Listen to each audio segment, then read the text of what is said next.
ಯಾವ್ದಣ್ಣ ಅದು ಯುವ ತೋಪು ಎಲ್ಲವನ್ನ ಅದನ್ನೇ ಕೇಳ್ತಾನೆ. ನೀನು ರೆಡಿ ಮಾಡಿಲ್ಲ. ಇವತ್ತು ಸ್ಪೆಷಲ್ ಒಂದು ಇದೆ ಕಣ್ಣ, ಯುವ ತೋಪು ಅಂದ್ರೆ ಇಡ್ಲಿ ವಡೆ ದೋಸೆ ಪೂರಿ ದಿನ ನಾವು ಕೊಟ್ಟಿದ್ದೇನೆ ಕೊಟ್ಟು ಅವರು ತಿಂದಿದ್ರೆ ಬಿಜಾಕಿಲ್ಲ. ಅದಕ್ಕೆ 4 ಹೊಟ್ಟೆ ಸೇರಿಸ್ಬಿಟ್ಟು ಚೆನ್ನಾಗಿ ಸಾಂಬಾರು ಇಳ್ಬಿಟ್ಟು ಕೈಯಲ್ಲಿ ಕಲಿಸ್ಬಿಟ್ಟು ಮಕ್ಕಳೇ ಕೊಟ್ಟೆ ಅಂತ ತಿನ್ಬೇಕು ಗೊತ್ತಾಗ. ಯುವ ದೋಪು ಅಂತಾರಲ್ಲ, ಹಂಗಾಯ್ತು ಸಿಚುವೇಶನ್. ಇದ್ರಲ್ಲೇನೋ ರೊಮ್ಯಾಂಟಿಕ್ ಸಿನಿಮಾ ಅಂತ ಹೇಳಿದ್ರು, ಹಾರರ್ ಸಿನಿಮಾ ಅಂತ ಹೇಳಿದ್ರು, ಅಡ್ವೆಂಚರ್ ಸಿನಿಮಾ ಅಂತ ಹೇಳಿದ್ರು, ಆಕ್ಷನ್ ಸಿನಿಮಾ ಅಂತ ಹೇಳಿದ್ರು. ಒಳಗಡೆ ಹೋಗಿ ನೋಡಿದ್ರೆ ಏನೇನೋ ಡಿಫ್ರೆಂಟ್ ಆಗೈತೆ. ಆ ಯುವದೊಪ್ಪು ಟೇಸ್ಟ್ ನೋಡಿದಾಗ ಆ ಒಂದು ಸಾಧು ಕೋಕಿಲ್ ಅವರ ಎಕ್ಸ್ಪ್ರೆಷನ್ ಹೆಂಗಿರುತ್ತೋ ಹಂಗಾಯ್ತು ನಮ್ಮ ಒಂದು ಸಿಚುವೇಶನ್. ಸೊ ಸಿನಿಮಾ ಮಾತ್ರ ಡಿಸಪಾಯಿಂಟ್ ಮಾಡ್ತು. ಸಿನಿಮಾದಲ್ಲಿ ಮ್ಯಾಟ್ರ್ ಇಲ್ವಾ ಗುರು ಅಂತ ನೀವ್ ಕೇಳ್ಬೋದು. ಮ್ಯಾಟ್ರ್ ಇದೆ, 50-60 ನಿಮಿಷ ಅಷ್ಟೇ ಇದೆ.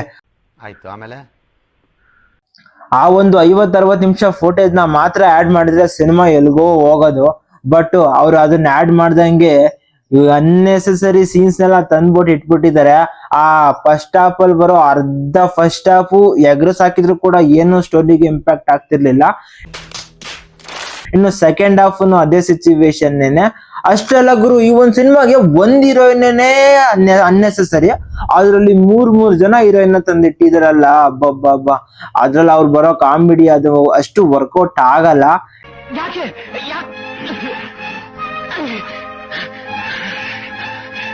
ಇನ್ನು ಪ್ರಭಾಸ್ ಅವರು ಅಷ್ಟೇ ವಿಂಟೇಜ್ ಸ್ಟೈಲ್ ನ ತುಂಬಾ ಕಡೆ ಮೇಂಟೈನ್ ಮಾಡಿದಾರೆ. ಲುಕ್ಸ್ ಕೂಡ ಇಂಪ್ರೆಸಿವ್ ಆಗಿದೆ ಪ್ರಭಾಸ್ ಅವ್ರದ್ದು. ಬಟ್ ಅಷ್ಟು ಕೆಲವೊಂದು ಕಡೆ ಅವರ ಒಂದು ಕಾಮಿಡಿ ವರ್ಕ್ ಆಗಿರ್ಲಿಲ್ಲ. ಅವ್ರು ಮಾತ್ರ ಪರ್ಫಾರ್ಮೆನ್ಸ್ ಪಕ್ಕಾ ಮಾಡಿದ್ದಾರೆ.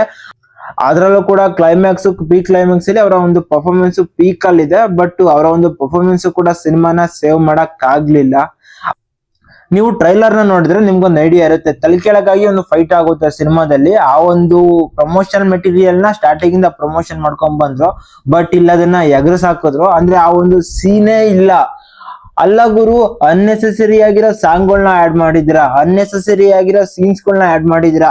ಅಷ್ಟು ಕಷ್ಟಪಟ್ಟು ತೆಗ್ದಂತ ಸೀನ್ ಈ ಒಂದು ಸಿನಿಮಾದಲ್ಲಿ ಇಡ್ಬೇಕು ಅಂತ ಗೊತ್ತಾಗ್ಲಿಲ್ವಾ?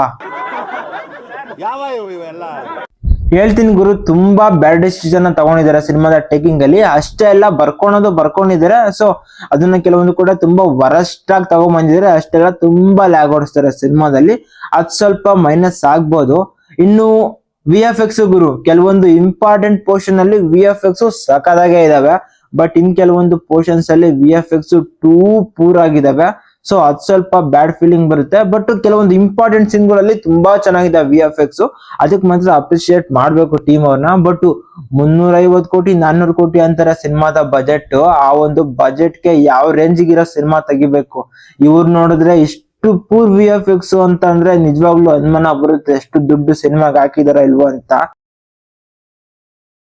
ನಾನ್ ಇರೋ ತರ ಸ್ಟ್ರೈಟ್ ಆಗಿ ಮಾತಾಡ್ತೀನಿ ಗುರು, ಯಾವ್ದೋ ಫಿಲ್ಟರ್ ಇಲ್ದಂಗೆ. ಅದಕ್ಕೂ ಮುಂಚೆ ಎಲ್ಲರಿಗೂ welcome back to my channel. ಇನ್ನು ಈ ಒಂದು ಸಿನಿಮಾದ ಸ್ಟೋರಿ ಲೈನ್ ವಿಷಯಕ್ಕೆ ಬಂದ್ರೆ, ನಮ್ಮ ರಾಜಸಾಬು ಅಂದ್ರೆ ಪ್ರಭಾಸ್ ರಾಜಸಾಬನ್ನ ಕ್ಯಾರೆಕ್ಟರ್ ನ ಪ್ಲೇ ಮಾಡಿದ್ದಾರೆ. ಅವರ ಅಜ್ಜಿ ಕ್ಯಾರೆಕ್ಟರ್ ಕೂಡ ತುಂಬಾ ಚೆನ್ನಾಗಿ ಮೂಡ್ ಬಂದಿದೆ. ಅವರ ಅಜ್ಜಿಗೆ ಮರೆಯೋ ಕಾಯಿಲೆ ಇರುತ್ತೆ. ಆ ಮರೆಯೋ ಕಾಯಿಲೆ ಇರೋದ್ರಿಂದ ಎಲ್ಲಾನು ಕೂಡ ಮರ್ತೋಗ್ತಿರ್ತಾರೆ. ಬಟ್ ಆ ಅಜ್ಜಿ ಏನ್ ಮಾಡ್ತಿದ್ರು ಕೂಡ ಆ ಅಜ್ಜಿ ಗಂಡನ್ನ ಮಾತ್ರ ಮರ್ತಿರೋದಿಲ್ಲ. ಅಂದ್ರೆ ರಾಜಾ ಸಾಬ್ನ ತಾತನ ಮರ್ತಿರೋದಿಲ್ಲ. ಬಟ್ ತಾತ ಚಿಕ್ಕ ವಯಸ್ಸಲ್ಲೇ ಮನೆ ಬಿಟ್ಟು ಹೋಗಿರ್ತಾನೆ. ಸೊ ತಾತನ ಹುಡ್ಕೋಸೋಕೆ ತುಂಬಾ ಕಷ್ಟ ಬಿದ್ದಿರುತ್ತೆ ಅಜ್ಜಿ. ಬಟ್ ಎಲ್ಲೂ ಸಿಕ್ಕಿರೋದಿಲ್ಲ. ಸೊ ಇವತ್ ಬರ್ತಾನೆ ನಾಳೆ ಬರ್ತಾನೆ ನನ್ನ ಗಂಡ ಅಂತ ಅಜ್ಜಿ ಕಾಯ್ತಲೇ ಇರುತ್ತೆ. ಬಟ್ ತಾತ ಬರ್ತಿರೋದಿಲ್ಲ. ತಾತ ನುಡಿಕೊಳ್ಳೋದಂತ ನಮ್ಮ ರಾಜಸಾಬು ಒಂದು ದೆವ್ವದ ಮನೇಲಿ ಹೋಗಿ ಸಿಕ್ಕಾಕೊಂತಾನೆ.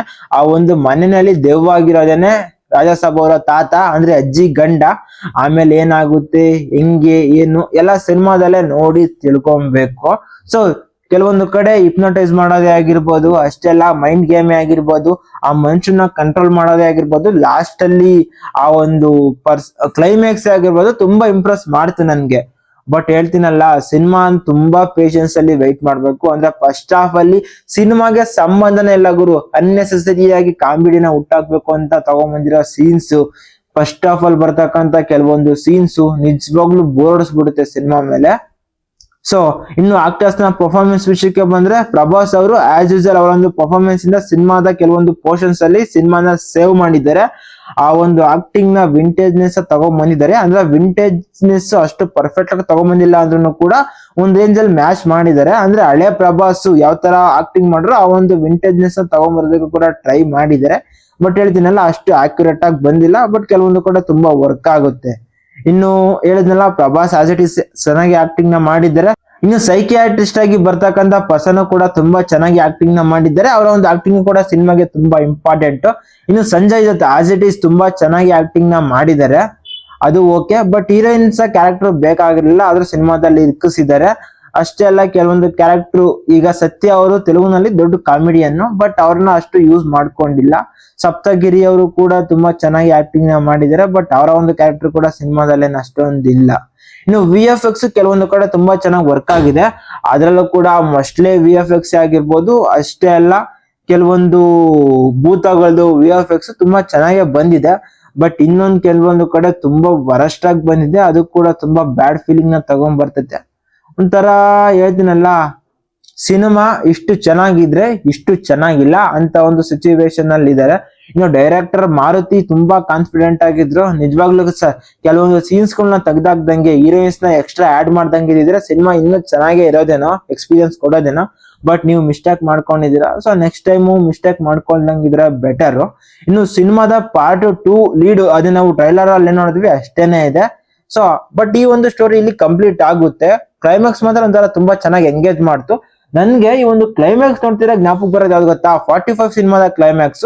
ಸೊ ಅದಕ್ಕೂ ಇದಕ್ಕೂ ಸಿಮಿಲಾರಿಟಿ ಏನಂದ್ರೆ, ಕೆಲವೊಂದು ಕಡೆ VFX ಚೆನ್ನಾಗಿದ್ರೆ, ಇನ್ನೊಂದು ಕೆಲವೊಂದು ಕಡೆ VFX ಚೆನ್ನಾಗಿಲ್ಲ. ಮ್ಯೂಸಿಕ್ ಕೂಡ ಅಷ್ಟೇನು ವರ್ಕ್ ಆಗ್ಲಿಲ್ಲ ನನ್ಗೆ. ಶರಶ್ಚಂದ್ರಿಕಾ, ತೇಜಯಾಮಿನಿ ಆ ಒಂದು ಸಾಂಗ್ ಓಕೆ.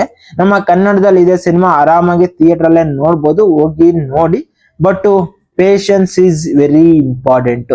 ಪೇಷನ್ಸ್ ಇಲ್ಲ ಅಂದ್ರೆ ಥಿಯೇಟರ್ಗೆ ಹೋಗ್ಬೇಡಿ ಅಷ್ಟೇನೆ. ಸೊ ಬ್ಯಾಕ್ ಗ್ರೌಂಡ್ ಕೋರು ಕೂಡ ಅಷ್ಟೇನು ಇಂಪ್ರೆಸ್ ಮಾಡಲಿಲ್ಲ ನನಗೆ, ಓಕೆ.